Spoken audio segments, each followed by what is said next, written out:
Welcome back to our channel education platform by Ikna app. कैसे हैं आप सभी? आई होप आप सभी अच्छे होंगे, पढ़ रहे होंगे। अगर नहीं पढ़ रहे हैं तो पढ़ना स्टार्ट कर दीजिए, क्योंकि यही टाइम है कि आप पढ़ना स्टार्ट कर दें। अगर आपने अभी भी स्टार्ट कर दिया पढ़ना तो आप अच्छे से अच्छे नंबर गेन कर सकते हैं। जैसे कि आपको पता है कि हमने केमिस्ट्री कंप्लीट कर ली है, हम फिजिक्स स्टार्ट कर चुके हैं। फिजिक्स का थर्ड चैप्टर करने वाले हैं, इलेक्ट्रिसिटी, क्योंकि ये ज़्यादा इंपॉर्टेंट है। एनसीईआरटी की बुक से कहें तो ये बुक चैप्टर होगा आपका 12, ठीक है। इलेक्ट्रिसिटी पढ़ने वाले हैं। तो वीडियो को स्टार्ट करने से पहले आपको पता है क्या करना है कि ज़्यादा से ज़्यादा वीडियो को शेयर करना है, लाइक करना है, कमेंट करना है और सब्सक्राइब करना है कि आप लोग अप टू डेट रह सकें, ठीक है। तो सब्सक्राइब करना भूलना नहीं है, ठीक है। ज़्यादा से ज़्यादा फ्रेंड्स को अपने शेयर कीजिए, ओके। तो चलिए स्टार्ट करते हैं विदाउट वेस्टिंग टाइम। इलेक्ट्रिसिटी क्या होता है? तो इलेक्ट्रिसिटी होता है क्या है? Flow of charges. क्या होता है? फ्लो ऑफ चार्जेस होता है from one place to another place. यही होता है ना कि चार्ज का एक जगह से दूसरी जगह तक फ्लो होना ही क्या है? इलेक्ट्रिसिटी है। क्या है? इलेक्ट्रिसिटी है। अब देखिए मॉडर्न लाइफ की बात करें तो मॉडर्न लाइफ में क्या हो रहा है कि इलेक्ट्रिसिटी जो है हमारी बहुत इंपॉर्टेंट है। क्या है? बहुत इंपॉर्टेंट है, क्योंकि इसने कंट्रोल एंड कन्वीनियंट बना दिया हमें, कन्वीनियंट बना दिया है। इसमें क्या होता है? फॉर्म ऑफ एनर्जी होती है ये, ठीक है, जो कि बहुत सारे यूजेस में आती है हमारे होम में, स्कूल्स में, हॉस्पिटल में, इंडस्ट्री में एंड सो ऑन। बहुत सारी चीज़ों में हमारे ये यूज़ होता है, ठीक है। चलिए आगे देखते हैं क्या है। इलेक्ट्रिक करंट क्या होता है, इलेक्ट्रिक सर्किट क्या होता है, क्योंकि ये भी जानना बहुत ज़रूरी है क्या होता है, ओके। तो we are familiar with the air current and water current. तो हमें पता है कि एयर करंट क्या होता है, वाटर करंट क्या होता है, okay. We know that the flowing water consist water current in river. तो क्या होता है? जैसे वाटर फ्लो होता है तो उसके अंदर भी करंट प्रेजेंट होता है कि नहीं? हाँ होता है। अगर हम उसमें इलेक्ट्रिसिटी की वायर डाल दें तो करंट फ्लो होने लगेगा, क्योंकि उसमें भी चार्जेस प्रेजेंट है, ठीक है। Similarly the electric charge flow from a conductor. एक कंडक्टर से क्या होता है? चार्ज फ्लो स्टार्ट होने लगता है through in a metallic wire के through. We say that there is a electric current in a conductor. हम ये कह सकते हैं कि उस कंडक्टर में क्या है? इलेक्ट्रिक करंट है। क्या है? इलेक्ट्रिक करंट है। इन ए टॉर्च की बात करें, we know that the cell or a battery when place in proper order, जब हम इसे प्रॉपर ऑर्डर में रखें तो क्या होता है? प्रोवाइड फ्लो ऑफ चार्जेस और an electric current through the torch bulb to glow. तो क्या होता है? इसमें क्या होता है? चार्जेस प्रोवाइड करता है वो जो बैटरी या फिर सेल लगी होती है, वो चार्ज प्रोवाइड करता है जिससे कि वो क्या कर सके? ग्लो कर सके, ठीक है। ऐसा ही तो होता है, ओके। तो we have also seen that the torch gives light only when it switch is on. जब हम ऑन करते हैं स्विच तभी ये काम होता है। तो ऐसा क्यों होता है? अ स्विच में conductor link between the cell and the bulb. तो जैसे कि मान लीजिए ये स्विच है, यहाँ पे ये स्विच है, अभी ये स्विच ओपन है, इसका मतलब क्या? ऑफ है, बंद है स्विच। जैसे ही हम इसे क्या करेंगे? ऑन करेंगे तो क्या होगा? ये सर्किट से टच हो जाएगा, तो क्या होगा? इसमें करंट फ्लो होना स्टार्ट कर देगा। देखिए सर्किट ऐसा ही तो होगा। देखिए सर्किट क्या होगा? मान लीजिए यहाँ पे क्या होगा? रेजिस्टेंस लगा हुआ है, ओके। यहाँ पे आपका बल्ब या फिर टॉर्च लगी हुई है इस तरीके से, और यहाँ पे बैटरी लगी हुई है आपकी, सेल जो भी है, और सॉरी की भी होगा यहाँ पे, तो की भी होगा, यहाँ की होना चाहिए, ओके। यहाँ की होगा। जब ये की क्या होगी? खुली होगी, मतलब ऑफ होगा, तो बल्ब ग्लो नहीं करेगा। लेकिन जैसे ही इससे जॉइंट हो जाएगा तो ऑन करेंगे, स्विच ऑन करेंगे तो ये जॉइन हो जाएगा इससे, तो क्या करने लगेगा? ग्लो करने लगेगा, ठीक है, जलने लगेगा। तो यही इलेक्ट्रिक सर्किट का काम है कि सर्किट जो है हमारे इस तरीके से ही बने होते हैं जिस तरीके से आपको बनाया है, ठीक है। ऐसे और भी एग्जांपल है, सर्किट एक ही तरीके नहीं होते, बहुत सारे एग्जांपल है इस टाइप के, ओके। और चलिए तो सिंपल सा एग्जांपल था, आगे चलते हैं। अ कंटिन्यूअस और close path of electric current is called an electric circuit. तो कंटिन्यूअस पाथ था हमने भी देखा, तो वो क्या है? आपका इलेक्ट्रिक सर्किट कहलाता है। जो हमने अभी आपको ये बताया है इसे क्या कहेंगे हम? Electric circuit. क्या कहेंगे? Electric circuit. क्या कहेंगे? Electric circuit, okay done. चलिए बात करते हैं, जब ऑफ होगा तो क्या होगा? स्टॉप हो जाएगी फ्लो, बल्ब जो हमारा ग्लो नहीं करेगा, लेकिन ऑन होगा तो फ्लो करने स्टार्ट कर देगा, और क्या होगा? क्या होगा? बल्ब ग्लो होगा, okay. Electric current is express by the amount of charge flow through a particular area in a unit. तो इलेक्ट्रिक करंट क्या है? वो हमें ये बताता है कि एक एरिया में कितना करंट फ्लो हो रहा है या कितने चार्जेस फ्लो हो रहे हैं, दूसरे शब्दों में कहें तो it is the rate of flow of electric charge. तो इलेक्ट्रिक चार्ज के फ्लो होने का रेट है ये, ठीक है। The circuit using metallic wire होता है, उसमें इलेक्ट्रॉन्स आपके फ्लो करते हैं, ठीक है। और देखते हैं हाँ, electrons were not known at the time, उस टाइम पे हमें नहीं पता होता कि इलेक्ट्रॉन्स क्या है। द फिनोमेना ऑफ इलेक्ट्रिसिटी वो वॉज फर्स्ट ऑब्जर्व, तो हम इलेक्ट्रिसिटी हम इसमें ऑब्जर्व करते हैं। देखिए यहाँ पे क्या है, कंसिडर का इलेक्ट्रिक फ्लो करंट है आपका, ओके। उसमें क्या हो रहा है, पॉजिटिव आपका चार्ज होते हैं, ठीक है। पॉजिटिव चार्ज होते हैं, वो टेकन आउट होते हैं, लेते हैं। डायरेक्शन ऑफ इलेक्ट्रिक करंट बताते हैं। पॉजिटिव चार्ज क्या बताता है, direction of electric current, and the direction of electric current is opposite to the direction of electron. मान लीजिए इलेक्ट्रॉन्स जो है सर्किट में इधर की तरफ मूव कर रहे हैं, तो आपका करंट किधर मूव करेगा, इधर अपोजिट डायरेक्शन में मूव करेगा। याद रहेगा ना, ओके। तो इलेक्ट्रॉन्स मतलब नेगेटिव चार्ज जब इधर मूव करेंगे तो करंट क्या है, इधर मूव करेगा। अगर अपोजिट केस हो जाता है कि इलेक्ट्रॉन्स आपके इधर मूव कर रहे हैं, तो करंट क्या होगा, इधर मूव करेगा, ठीक है। चलिए देखते हैं कि आगे क्या है। आगे हमारा कुछ नहीं है, नेक्स्ट पेज पे चलते हैं। यहाँ देखिए हमारे पास है चार्ज क्यू। क्या है, चार्ज क्यू है हमारे पास, ठीक है। कंडक्टर में फ्लो कर रहा है, टाइम हमारा टी है, करंट को हमने आई से रिप्रेजेंट कर दिया। फॉर्मूला हमारा क्या होगा, I is equals to Q by T, I is equals to Q by T, या Q is equals to I T, okay. एक ही बात है। ऐसा यूनिट क्या होती है, कुलाम होती है, सी, ओके, याद रहेगा, ओके। इक्विवेलेंट चार्जेस हमारे 6 × 10⁻18 इलेक्ट्रॉन्स होते हैं। नेगेटिव चार्ज हमारा ये होता है 6 × 10⁻19 कुलाम, जो इलेक्ट्रॉन पे चार्ज होता है। ये तो आपने पहले भी पढ़ा होगा 9th क्लास में, ओके। देखिए ये हमारे पास सर्किट है, सर्किट में देखिए यहाँ बल्ब लगा हुआ है, यहाँ हमारा एम्पियर है, यहाँ बैटरी है, यहाँ की जैसे ही ऑफ होगी तो क्या होगा, बल्ब ग्लो नहीं करेगा, ऑन होगी तो बल्ब ग्लो करेगा।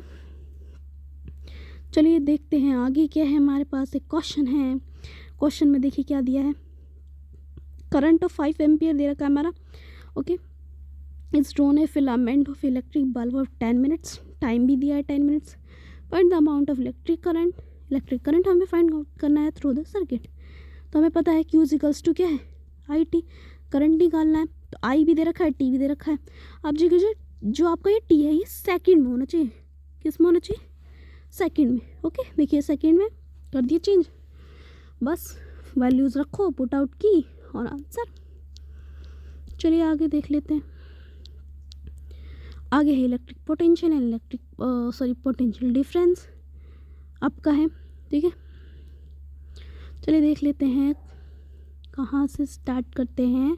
चलिए यहाँ से स्टार्ट करते हैं। हमारे latest consider analogue of water flow. हमें पता है वाटर फ्लो के बारे में कि कार्बन कंपाउंड्स, ये आपका इम्पोर्टेंट नहीं है कि, चलिए इम्पोर्टेंट के पास चलें, ओके। ये रही इसकी डेफिनेशन देखिए, for flow of charges in conducting metallic wire the gravity of course has no role to play, okay. तो कोई ग्रेविटी इस पर अटैक नहीं कर सकता। Electron move only it's there difference of electric pressure के अकॉर्डिंग क्या, तो इलेक्ट्रॉन रिवॉल्व करते रहते हैं, तो वो क्या है आपका इलेक्ट्रिक पोटेंशियल है अलॉन्ग द कंडक्टर। क्या होगा, along the conductor. Difference potential may be produce by the battery consisting of 1 or 2 more electric cell, okay. The chemical action with the cell generate the potential difference across the terminal is of a cell. तो potential difference क्या होगा, चारों तरफ उसके होगा। When no current is drawn, कोई अगर current उसमें फ्लो ही नहीं रहा, तो कंडक्टिंग इलेक्ट्रिसिटी सर्किट एलिमेंट से हम उसे कनेक्ट करेंगे, and charge in the motion is conducted and produce the, जैसे ही हम करेंगे तो उसमें क्या होगा, इलेक्ट्रिक करंट फ्लो होना स्टार्ट कर देगा उस सर्किट में, और वो मेंटेन हो जाएगा, okay. Cell has to be expands, तो क्या होता है कि कई बार हम स्टोरेट करके रखते हैं, तो क्या होता है कि हमारी जो सेल है वो एक्सपेंड करने लगती है, फैलने लगती है। When the electric potential difference between 2 points के बीच में अगर पोटेंशियल डिफरेंस देख रहे हैं, हम इलेक्ट्रिक पोटेंशियल डिफरेंस देख रहे हैं, कैरिंग सम करंट, उसके अंदर कुछ ना कुछ करंट होगा, unit charges from 1 point two another point हो सकता है। तो 2 पॉइंट्स के बीच में देख रहे हैं, तो पोटेंशियल डिफरेंस क्या होगा हमारा, वर्क डन अपॉन चार्ज, क्या होगा work done upon charge, work done को डब्ल्यू से डिनोट करते हैं और क्यू से चार्ज को। एसआई यूनिट क्या होगा, वोल्ट होगा, क्या होगा वोल्ट। किसने दिया ये, एलेसैंड्रो वोल्ट ने, ओके, इटालियन फिजिस्ट। नेक्स्ट देखते हैं क्या हम, ये 1 जूल की वैल्यू याद रखेंगे, जूल अपॉन कूलम, ओके। ये क्वेश्चन दिया हुआ है पोटेंशियल डिफरेंस के अकॉर्डिंग, तो आपको वी क्यों दिया हुआ है, वैल्यू रखी है, सोल्व किया। चलिए नेक्स्ट पेज देखते हैं क्या है, ये बहुत है इंपॉर्टेंट है, सिंबल्स। सिंबल से आपको पता चल जाएगा कि कौन सी चीज़ क्या है। यहाँ देखते हैं, अगर हमारे पास मान लीजिए इलेक्ट्रिक सेल है तो उसे कैसे डिनोट करते हैं, ऐसे। बैटरी या कॉम्बिनेशन ऑफ सेल्स है तो इस तरीके से, ठीक है। ओपन की को ऐसे डिनोट करते हैं, क्लोज की को ऐसे, चाहे तो ऐसे भी कर सकते हैं, ऐसे वाला जो मैंने आपको बताया भी, ओके। ये इस तरीके से होगा या फिर बंद हुआ तो। वायर जॉइंट कैसे होता है, इस तरीके से होता है। क्रॉसिंग वायर विदाउट जॉइंट इस तरीके से, इलेक्ट्रिक बल्ब इस तरीके से हो सकता है, रेजिस्टेंस ऐसे होगा, रियोस्टेट या रेजिस्टेंस इस तरीके से होगा, एमीटर इस तरीके से होगा, ए लिखा होगा, वोल्ट मीटर में वी लिखा रहता है। अब आ जाता है most important thing, that is the Om law. क्या होता है, ओम्स लॉ, ठीक है, बहुत इंपॉर्टेंट है ओम्स लॉ।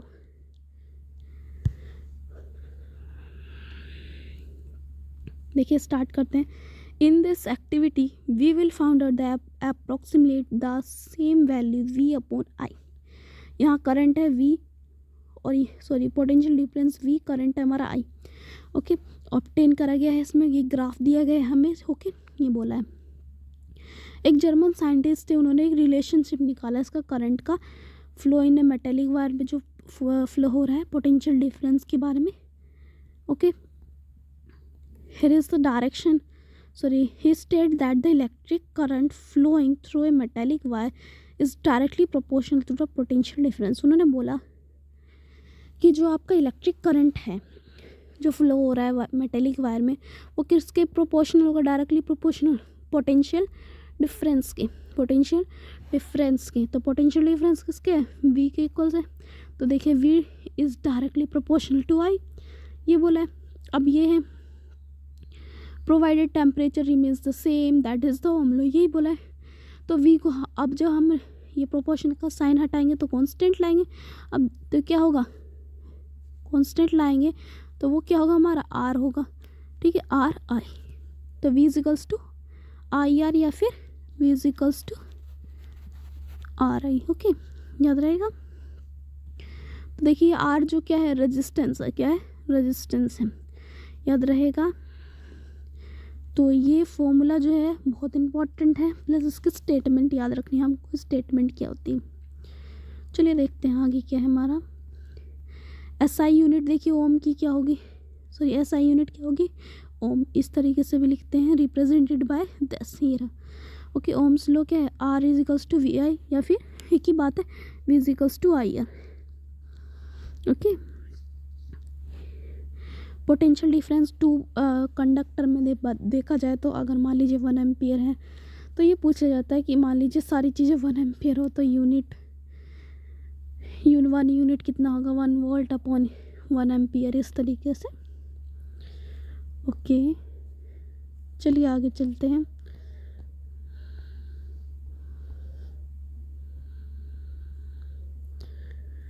देखिए हमारा दिया हुआ है रजिस्टर के बारे में, दिया हुआ है रजिस्टर एक बार देख लेते हैं। The electron having not completely free to move when the conductor restrain the attraction of among which is motion electron conducting retarded by the resistant component of a given size that offer to one good conductor, a conductor having the appreciable resistance को resistance, appreciable resistance हुआ तो resistor कहलाएगा। Component of identical size offer, higher resistance होगा तो poor conductor होगा, insulator जो कि है सेम साइज होगा, इंसुलेटर हुआ तो हाई रेजिस्टेंस होगा, ठीक है।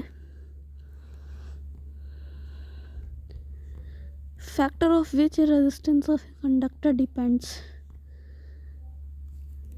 ये देखिए इम्पॉर्टेंट है।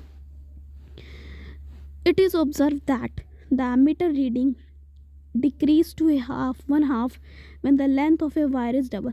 जैसे ही हमने वायर की लेंथ को डबल किया तो क्या हुआ, क्या डिक्रीज़ हो गया, एमीटर डिक्रीज़ हो गया। Okay, the ammeter reading is increase when the thickness of wire of the same material and the length of a wire is used in a circuit.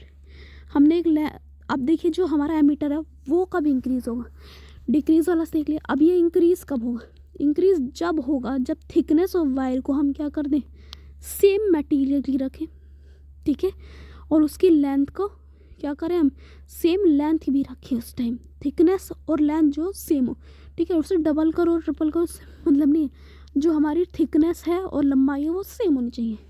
A charge in a ammeter reading observe in a wire is different and length and same area होगा तो भी क्या हो गया कि आपकी different reading आ रही है। ओके, तो अप्लाई किया हमने ओम्स लॉ अप्लाई किया, तब क्या हुआ, resistance of a conductor depend length